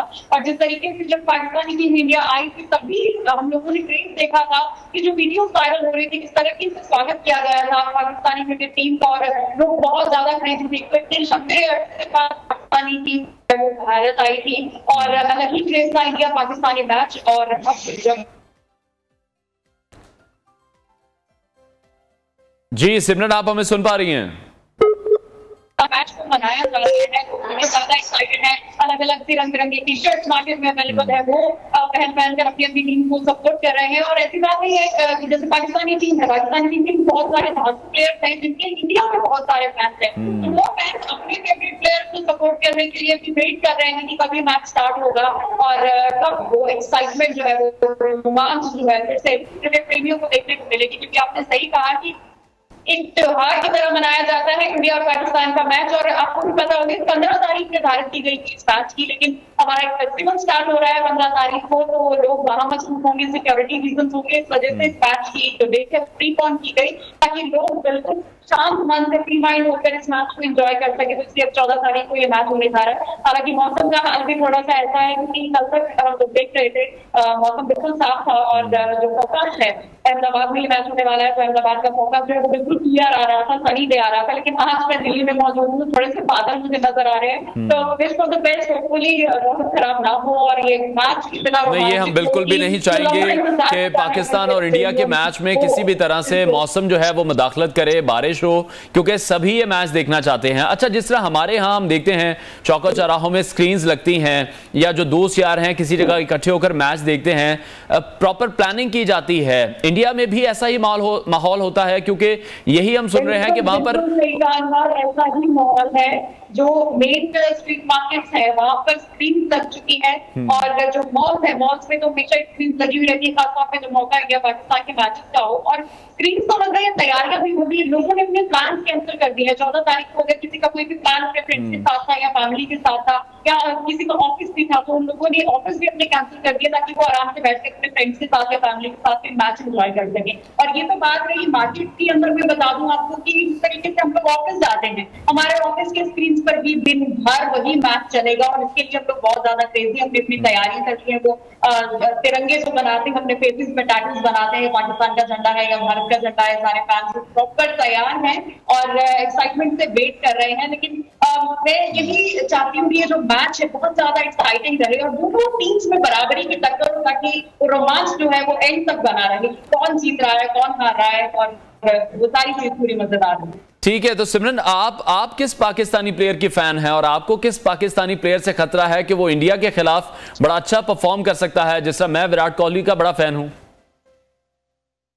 जी, विराट कोहली के पाकिस्तान में बहुत सारे फैंस हैं, और मेरे ख्याल से मुझे लगता है कि बाबर आजम अगर फॉर्म में वापस आ जाए तो डेफिनेटली कड़ी चुनौती को दे सकते हैं इंडियन टीम को। लेकिन पिछले मैच में जिस तरीके से हमने देखा कि उनका बल्ला को ज्यादा कमाल दिखा नहीं पाया, लेकिन आई रियली विश कि बाबर आजम थोड़ी पुरानी फॉर्म में आ जाए। जिस तरीके के मैचेस वो यूएई में जीतते आए हैं, उसी तरह की परफॉर्मेंस अगर वो कल के इस मैच में दे तो बहुत ही मजेदार मैच होगा, कांटे की टक्कर होगी। और थोड़ा सा शायद मुझे लगता है कि बाबर आजम को अपनी स्ट्रैटेजी चेंज करने की जरूरत है, क्योंकि पिछले मैच में देखा गया है कि जो हमारे कैप्टन है रोहित, उन्होंने भी अपनी स्ट्रैटेजी और प्लेयर्स के जो नंबर्स है वो चेंज करके अलग अलग प्लेयर्स को अलग अलग पायदान पर उतारा था। लेकिन उसी को देखते हुए बाबर आजम अगर थोड़ी सी अपनी फील्डिंग की या जो फील्ड प्लेसमेंट है उसकी या फिर विकेट कीपिंग की, बॉलिंग की स्ट्रैटेजी अगर चेंज करें तो जरूर वो फिर से फॉर्म में वापस आएंगे और कांटे की टक्कर वो भारतीय टीम को देंगे और ये मैच बहुत ज्यादा एक्साइटिंग बनेगा। ठीक है, अच्छा, होम ग्राउंड का आप क्या समझती हैं? भारतीय टीम को होम ग्राउंड का एज होगा, या फिर भारतीय टीम पर इसका ज्यादा प्रेशर होगा कि वो अपनी होम ग्राउंड में खेल रहे हैं, बड़ा अच्छा उन्हें परफॉर्म करना है? देखिए, अंदर पिछले कुछ मैचेस जो है उनमें भारतीय टीम का बहुत अच्छा प्रदर्शन रहा है, और ये भी माना जाता है कि जो भारतीय टीम के प्लेयर्स हैं वो स्ट्रॉन्ग प्लेयर्स हैं, स्ट्रॉन्ग टीम है इंडियन टीम जो है हमारी। और जैसा परफॉर्मेंस पाकिस्तानी टीम का रहा है उससे कहीं ना कहीं प्रेशर जो है पाकिस्तानी टीम पर थोड़ा सा ज्यादा है। लेकिन मैं यही कहूंगी कि इस पर थोड़ा सा अगर मंथन किया जाए, थोड़ा सा एनालिसिस करके स्ट्रैटेजी अगर बाबर आजम भी चेंज कर लेते हैं या फिर जो प्लेयर्स को क्रीज पर उतारने का उनका जो क्रम है उसमें थोड़ा बदलाव करते हैं, वो शायद से जो प्रेशर है वो रिलीज कर पाएंगे। बाकी पिछले मैचेस में जो परफॉर्मेंस रहा है पाकिस्तानी टीम का उससे राइट तौर पर थोड़ा सा सीरियस होने की पाकिस्तानी टीम को जरूरत है। ठीक है। अच्छा, पाकिस्तानी टीम जब इंडिया पहुंची हमने देखा बड़ा वार्म वेलकम किया गया, उसके बाद हैदराबाद के जो ग्राउंड से उनमें बड़ी अच्छी सपोर्ट भी मिली है। कल आप देख रही हैं नरेंद्र मोदी स्टेडियम में जहां 1,35,000 लोग मौजूद होंगे, पाकिस्तानी टीम को भी उनके फैंस मिल जाएंगे, पाकिस्तानी टीम को भरपूर सपोर्ट मिलेगी वहां पे?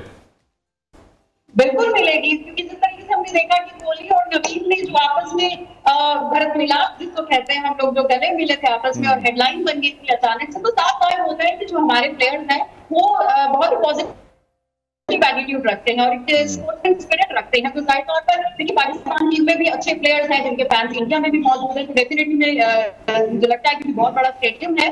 तो हाँ ठीक है, हमारा होम ग्राउंड जरूर है वो, लेकिन हम स्पोर्ट्समैन स्पिरिट के साथ ये मैच देखने आएंगे और सारे फैंस जो है वो पाकिस्तानी टीम को भी सपोर्ट करेंगे, इंडियन टीम को भी सपोर्ट करेंगे। जाहिर तौर पर एक हिंदुस्तानी होने के नाते मैं यही चाहूंगी कि हमारा देश जीते, लेकिन हाँ सपोर्ट पाकिस्तानी टीम को भी करते हैं क्योंकि आप लोग हमारे मेहमान हैं और एक बहुत लंबे समय से इस मैच का हमें इंतजार था। तो डेफिनेटली हम इस मैच को बहुत एक्साइटमेंट से इसका वेट कर रहे हैं और पूरा सपोर्ट हम करेंगे पाकिस्तान। ठीक है सिमरन, खबरें कुछ ये भी थी कि जो इस वक्त अहमदाबाद में होटल्स हैं वो फुल हो चुके हैं, तो इवन जो अस्पतालों में कमरे हैं वो लिए जा रहे हैं इस मैच के क्रेज की वजह से। जी बिल्कुल सही खबर है, सारे होटल्स बुक हो चुके हैं, हम लोग हॉस्पिटल में एडमिट हो रहे हैं कि वो आए और किसी न किसी तरीके से बस वो मैच देखने के लिए वहां पर पहुंच जाए। कुछ लोग तो ऐसे हैं जिनको कहीं भी जगह नहीं मिली, अपनी गाड़ियों में वो लोग इधर उधर भटक रहे हैं कि मैच देखें और बेशक वो उनको गाड़ियों में सोना पड़े या कैसे भी करके। तो इस तरीके का क्रेज है यहाँ पर अंदर और आई एम डैम श्योर की जो तस्वीरें की सारी आप तक भी पहुंच रही होगी कि किस तरीके से लोग इस मैच का बेसब्री से इंतजार कर रहे हैं। ठीक है, और दोनों टीमों की अभी प्रैक्टिस आप कैसी देख रही हैं? आज टीमें कहाँ प्रैक्टिस करेंगी? देखिए इस बारे में तो अपडेट मैंने अभी लिया नहीं है, लेकिन प्रैक्टिस तो जहां भी करेंगे क्योंकि फाइनल मैच जो है वो नरेंद्र मोदी स्टेडियम में ही खेला है। तो इस बात को हमेशा अपने दिमाग में रखना चाहिए कि नरेंद्र मोदी स्टेडियम की जो पिच है वो उनके लिए फेवरेबल होनी चाहिए और अगर बाय द चांस जिस पिच पर वो अभी प्रैक्टिस कर रहे हैं वैसा पिच उनको नहीं मिलता है तो उसको अडेप्ट करें। जिस तरीके की पिच उन्हें मिलेगी नरेंद्र मोदी स्टेडियम में उसको अडेप्ट करके अपनी जो रणनीति है या बॉलिंग है या बैटिंग है उसको उस पर फोकस करें और जो भी नेसेसरी चेंजेस हैं वो अगर मैच के दौरान करती रही हमारी दोनों टीम्स तो डेफिनेटली मैच बहुत काटने की टक्कर का होने वाला है। ठीक है। अच्छा, हमने देखा सोशल मीडिया पर जब भी जिस तरह पाकिस्तानी टीम अब मौजूद है इंडिया में, तो सोशल मीडिया पर भी एक आपको पता है वॉर जरूर चलती रहती है क्रॉस द बॉर्डर भी और पाकिस्तान में भी। तो ये बातें की जाती रही कि कहीं ना कहीं जो विकेटें हैं वो इंडियन टीम के लिए बहुत ज्यादा साजगार दिखाई दे रही हैं। मैं इस बात से एग्री नहीं करूंगा क्योंकि दोनों टीमों को उसी पिच पर खेलना है। आपका इस पर क्या कमेंट है?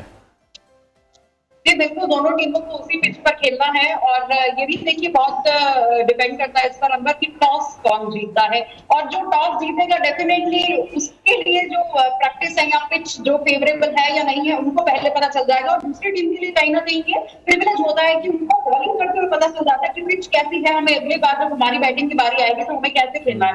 और जिस तरीके से पिच जो उन्हें मिलेगी फर्स्ट बॉल सेकंड बॉल या फर्स्ट ओवर की हम लोग अगर बात करें फर्स्ट ओवर तक तो समझ में भी लग जाएगा कि ये पिच जो है वो किस तरीके की बॉल एक्सेप्ट करती है, किस तरीके की बॉल को हमें फेंकना है और कैसे ये बॉल जो है वो बैट्समैन तक पहुंचेगी। तो इसका कहीं ना कहीं फायदा, इस पिच का इस विकेट का फायदा कहीं ना कहीं फायदा उस टीम को मिलेगा जो टॉस जीतेगी। ठीक है सिमरन, एक शिकवा मैं जरूर करना चाहूंगा इस प्लेटफॉर्म के थ्रू आपसे कि बहुत से ऐसे जर्नलिस्ट हैं, बहुत से ऐसे पाकिस्तानी फैंस हैं जो इंडिया आना चाहते थे, इस मैच को विटनेस करना चाहते थे, उन 1,35,000 लोगों के हिस्सा बनना चाहते थे, लेकिन वीजे का इजरा बड़ा डिले से शुरू हुआ है। आप क्या समझती हैं इस पर?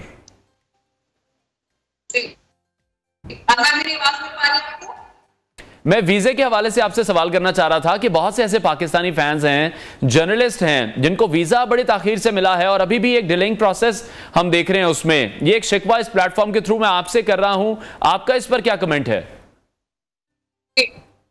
चलिए, ये हमारी फॉरेन पॉलिसी है। अंदर कुछ जो है बातें ऐसी हो गई है कि हमारी जो फॉरेन पॉलिसी है हमें अलाउ नहीं करती है कि जब तक सिचुएशन ठीक ना हो जाए तब तक दोनों देशों के बीच में थोड़ा सा तनाव बना हुआ है। ठीक है। और वही बात मैं कहूँगी कि फॉरेन पॉलिसी है या कुछ घटनाएं जो ऐसी हुई है उनका खामियाजा आम जनता को भुगतना पड़ रहा है। तो मुझे भी इस बात पर मलाल है, क्योंकि डेफिनेटली फैंस जो है उनकी यही उम्मीदें रहती है कि ऐसा जो मैच है वो लाइफ में एक बार या दो बार जब भी उनको देखने को मौका मिले उसको जरूर आना है, और बहुत इंतजार कर रहे होंगे। ठीक है सिमरन, बहुत शुक्रिया आपका। हमारी बेस्ट विशेस हैं आपके लिए, इंडिया की टीम के लिए, लेकिन कल का मैच इंशाल्लाह पाक टीम ही जीतेगी इंशाल्लाह ताला। और पाकिस्तान के साथ साथ हम देख रहे हैं कि जो अब पाकिस्तानी टीम इस वक्त प्रैक्टिस करती भी दिखाई दे रही है, इंडियन टीम भी मौजूद है, और जो तमाम इंतजामात किए गए हैं इस मैच के लिए, जिस तरह से जो मौसीकी के हवाले से प्लान वहां पर किया जा रहा है, सेलिब्रिटीज वहां पर मौजूद होंगे, तो बहुत ज्यादा हाइप इस मैच की भी क्रिएट हो चुकी है।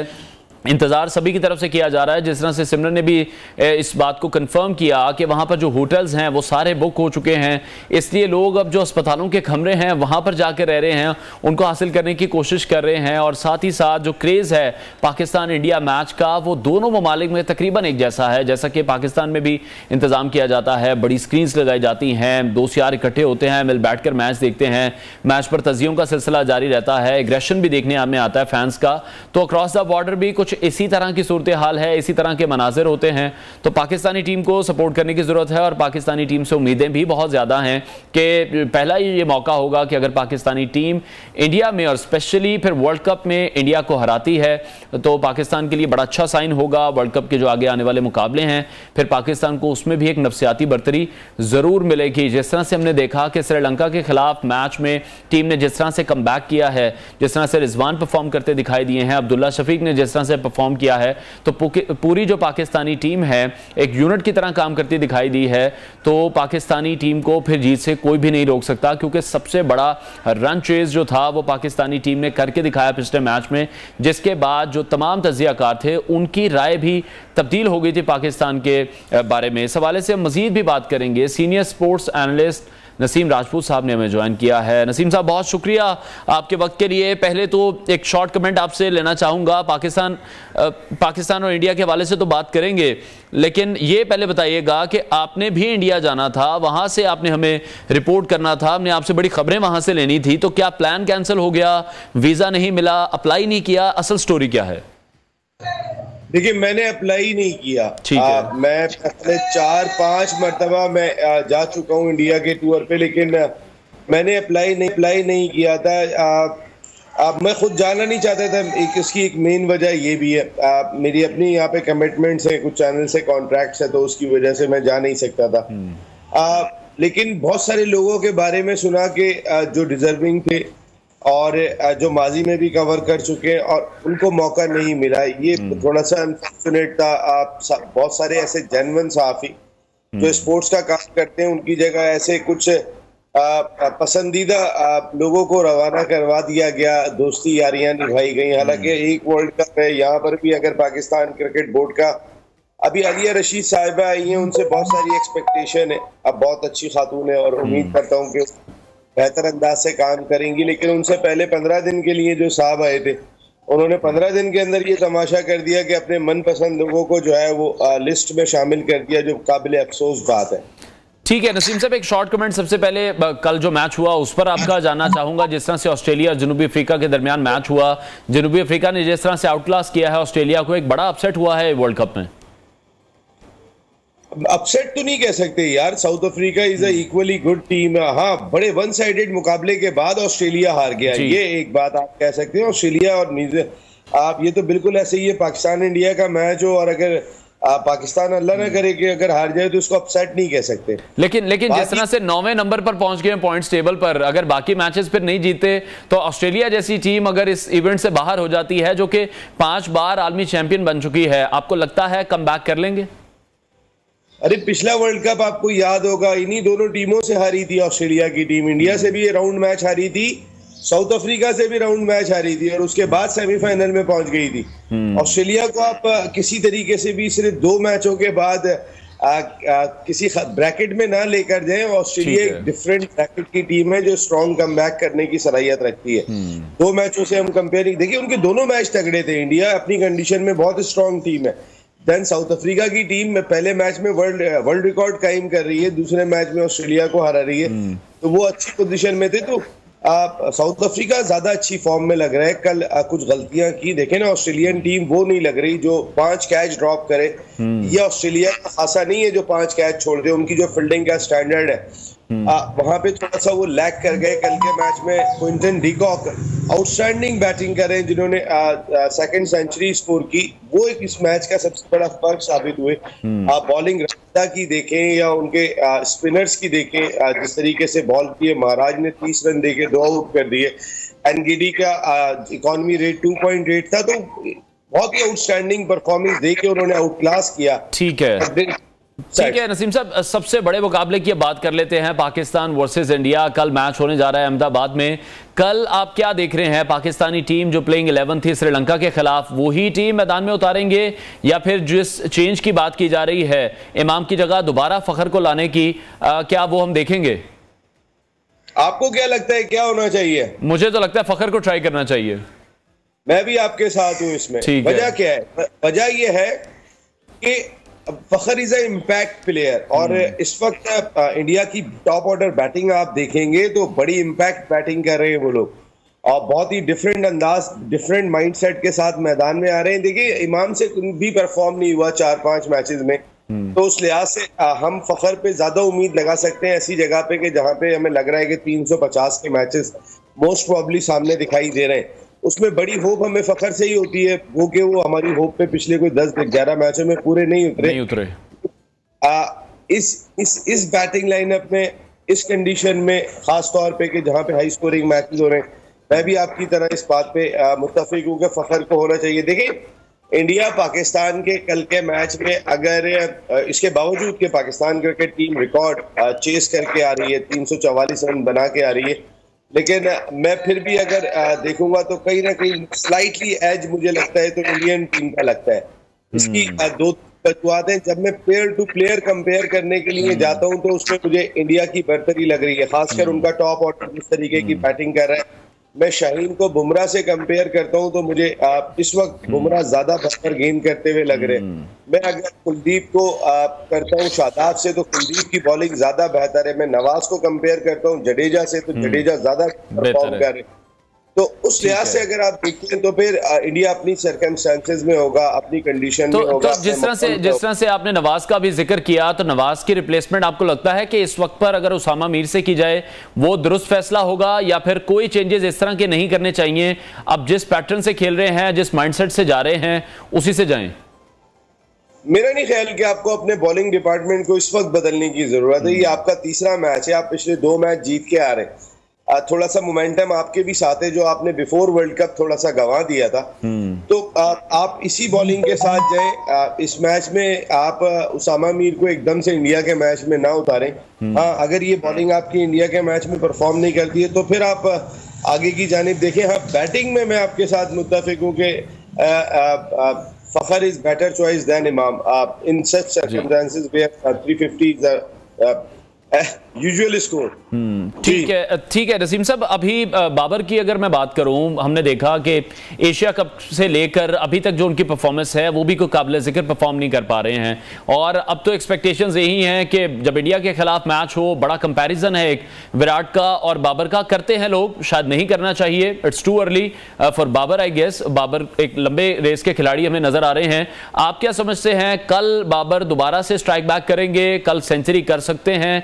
ऑब्वियसली हम तो चाहते हैं कि वो करें, ये हम चाहते हैं और बिल्कुल वाकई चाहते हैं, और हम उम्मीद यही करते हैं कि बाबर को परफॉर्म करना पड़ेगा कल के मैच में। ये बहुत इंपॉर्टेंट दिखाई देता है। आप उनका जो टॉप ऑर्डर बैटिंग कर रहे हैं, मैं फिर कह रहा हूँ रोहित शर्मा दोनों मैचों में या एशिया कप से फ्रंट से लीड कर रहे हैं। बाबर ये नहीं कर सके नेपाल के मैच के बाद। जब आप खुद परफॉर्म कर रहे होते हैं एज ए कैप्टन, तो आप इसका मकसद है कि फ्रंट से लीड कर रहे हैं, और इस बात की अब जरूरत आ रही है कि जिस तरह इंडिया का टॉप ऑर्डर खेल रहा है वहां आपको फ्रंट से लीड करना होगा, या जिस तरह से उनके कप्तान लीड कर रहे हैं, रोहित जिस तरह से लीड कर रहे हैं। बिल्कुल सही बात है। लेकिन जब कप्तान लीड करता है तो आप नीचे के प्लेयर्स की परफॉर्मेंस देखें, वो स्पिनर भी परफॉर्म करके देते हैं, वो फास्ट बॉलर भी परफॉर्म करके देते हैं, क्योंकि आप एक खुद भी एग्जांपल सेट रहे होते हैं अपनी परफॉर्मेंस के साथ। बाबर का परफॉर्म नसीम साहब, हमारी ख्वाहिशात तो यही हैं, यही हम चाहते हैं कि जो पाकिस्तानी टीम है कल का मैच जीते। आपके क्रिकेटिंग सेंस क्या कहती है, कल का मैच आप किसको जीतता देख रहे हैं? जब इंडिया पाकिस्तान का मैच होता है हमारा कोई सेंस काम नहीं करता सिवाय एक चीज के पाकिस्तान जिंदाबाद। प्रेडिक्शन ही कर दें नसीम साहब। प्रेडिक्शन अभी तो की है, हर शोबे में वो ज्यादा मजबूत लग रहे हैं। ठीक है, ठीक है, बहुत शुक्रिया। Senior sports analyst Naseem Rajput हमारे साथ इन कॉन्वर्सेशन। ब्रेक लेते हैं, ब्रेक के बाद आपको दोबारा ज्वाइन करेंगे।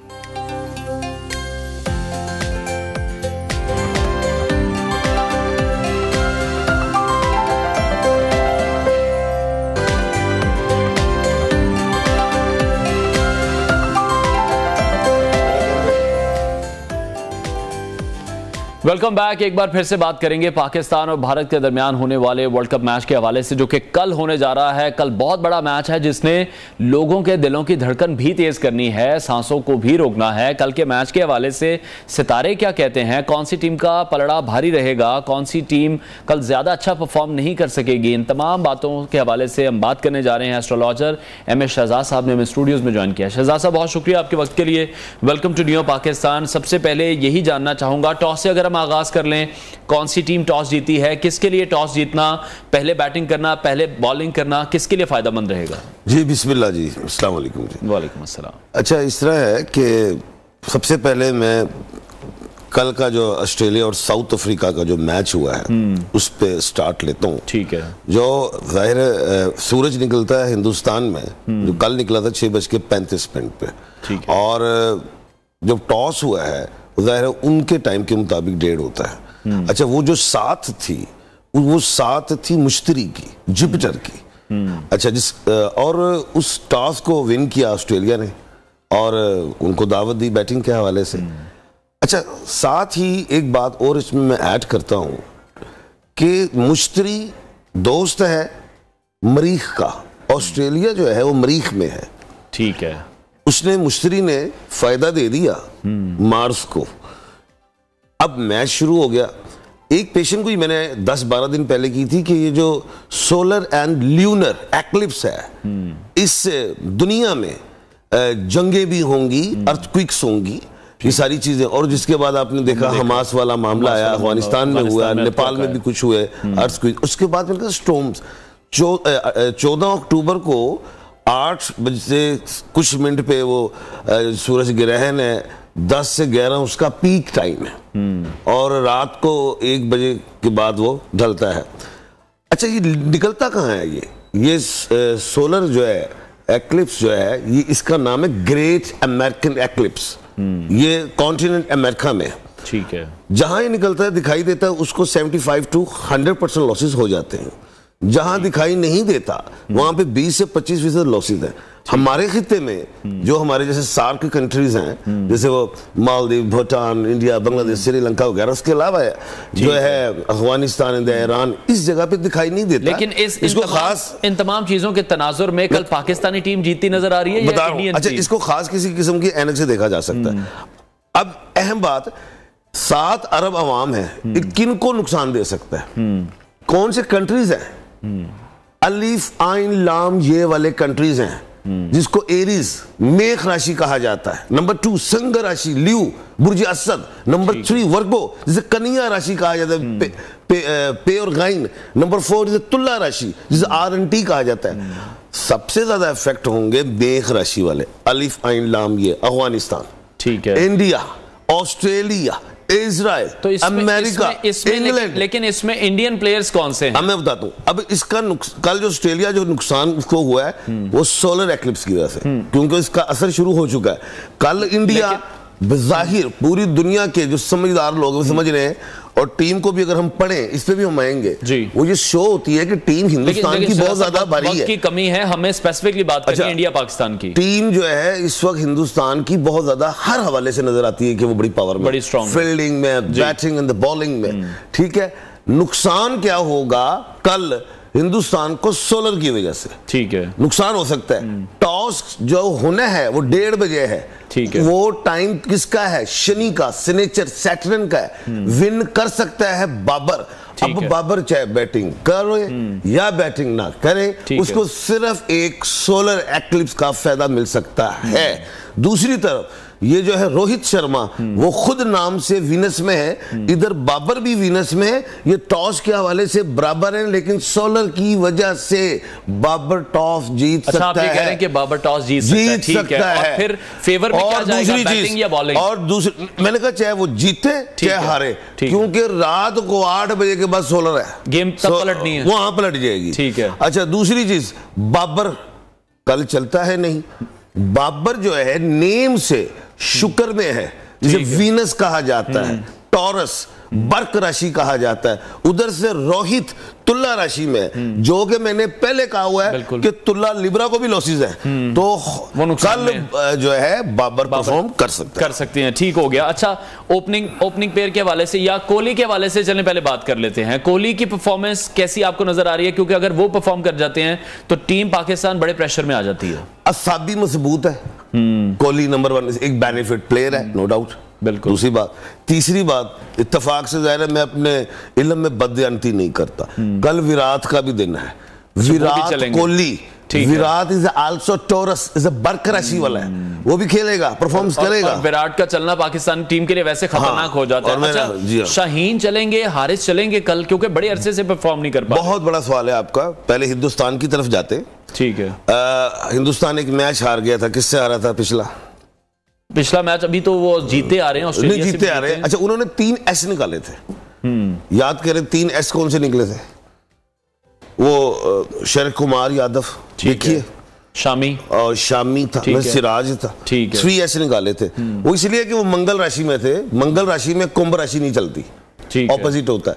कल जो है वो शनिवार है, जिसको हम संडे कहते हैं, वो सॉरी जिसको हम सैटरडे कहते हैं। ठीक है। अब सैटरडे के लिए ये 3 ऐसे बड़े अहम हैं। अगर हिंदुस्तान 3 S डालता है, क्योंकि वो भी हिसाब किताब के बड़े माहिर हैं, वो 50% मैच तो अपनी उससे कला से जो है जीतते, लेकिन 50% उनके ज्योतिष पंडित एस्ट्रोलॉजर उनको रहनुमाई देते, तो S नाम उनके लिए बेहतर है। अब आप आए बड़ी अहम जगह पे, हमारा S कल चलेगा। हमारा अलिफ आइन कल रुक सकता है, जैसे इमामुल हक है, ठीक है। इस तरह ही इफ्तिखार अहमद है, इस तरह अब्दुल्ला है, तो इन उसामा है, तो इन 4 को अगर हम गौर करें तो कल के लिए बेहतर नहीं, अगले किसी बुध के लिए बेहतर है। ये यही अगर शहजाद साहब फखर को ले आते हैं इमाम की जगह, तो फखर परफॉर्म कर जाएंगे। अच्छा, ये एक बात बता दूं, फखर जो है मुश्तरी का है, जुपिटर का, और इमाम मरीख का है, और ये सेम सिचुएशन कल ऑस्ट्रेलिया के साथ हुई है। ऑस्ट्रेलिया मरीख था और टॉस मुश्तरी में था, तो चाहे जीते टॉस, मैच आगे जाके हार गए। इनको भी सोलर एक्लिप का नुकसान है। अलीफाइन अगर हम इंडिया के करते हैं तो अपने खिलाड़ी भी देखें। अच्छा, पाकिस्तानी टीम को ना एशिया कप में हमने देखा कि बुमराह ने बड़ा परेशान किया, तो बुमराह की परफॉर्मेंस कल आप कैसी? बहुत अच्छा सवाल है आपका। बुमराह जो है वो भी जो है टॉरस बर्क राशि वीनस शुक्र में है, परफॉर्मेंस दिखाएगा। ठीक है। अच्छा, मोहम्मद रिजवान बड़े कंसिस्टेंट हमें दिखाई दे रहे हैं, मोहम्मद रिजवान बड़ा अच्छा खेल रहे हैं। मोहम्मद रिजवान का कल का दिन कैसा देख रहे हैं? देखिए, रिजवान नेम से तुला राशि में, ठीक है, Libra name according to name, not date of birth के हवाले से, ठीक है, तो उनको हम 50-50 रखेंगे कल।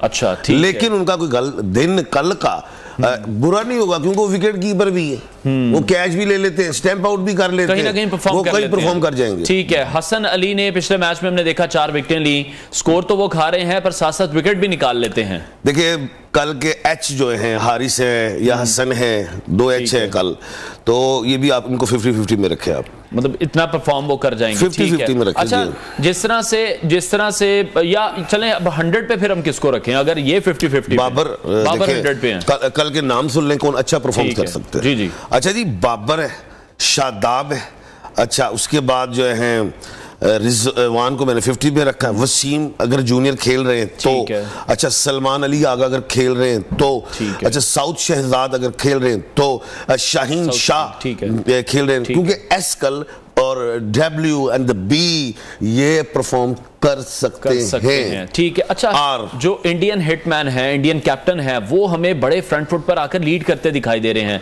रोहित शर्मा, पाकिस्तानी बॉलर्स ने पहले उन्हें बड़ा काबू में रखा एशिया कप का, लेकिन जब दूसरा मैच हुआ तो लास्ट कमेंट रोहित पर जानना चाहूंगा। देखिए, रोहित ने अभी मेरे ख्याल से काफी किसी को पिटाई की है, उसने अच्छी जी परफॉर्मेंस दिखाई है, बड़ी अच्छी। उस तरह हमारे साथ नहीं वो खड़ा हो सकेगा। ठीक है शहजाद साहब, sorry to interrupt you, last minute है, हमें क्लोजिंग की तरफ जाना है। पाकिस्तान या इंडिया, कौन जीत रहा है कल? मुझे सोलर की वजह से पाकिस्तान, वैसे परफॉर्मेंस में इंडिया ही है। ठीक है, बहुत शुक्रिया। एस्ट्रोलॉजर एम एस शहजाद साहब हमारे साथ इंटर्न थे और वो ये कह रहे हैं कि वो पाकिस्तानी टीम को भी जीतता हुआ देखते दिखाई दे रहे हैं। वो ये कह रहे हैं कि बाबर कल परफॉर्म कर सकते हैं, बड़ी अच्छी परफॉर्मेंस हो सकती है। एस से जिसका नाम स्टार्ट हो रहा है, जैसे शाहीन आफरीदी हैं, बड़े लंबे अरसे से वो हमें फॉर्म में नहीं नजर आ रहे हैं, तो ये कहा जा रहा है कि कल शाहीन शाह आफरीदी परफॉर्म कर सकते हैं। एम एस शहजाद के मुताबिक कल पाकिस्तानी टीम मैच जीत सकती है और इंशाल्लाह हमारी भी यही ख्वाहिश है। बहुत शुक्रिया नाजरीन आपका प्रोग्राम देखने के लिए।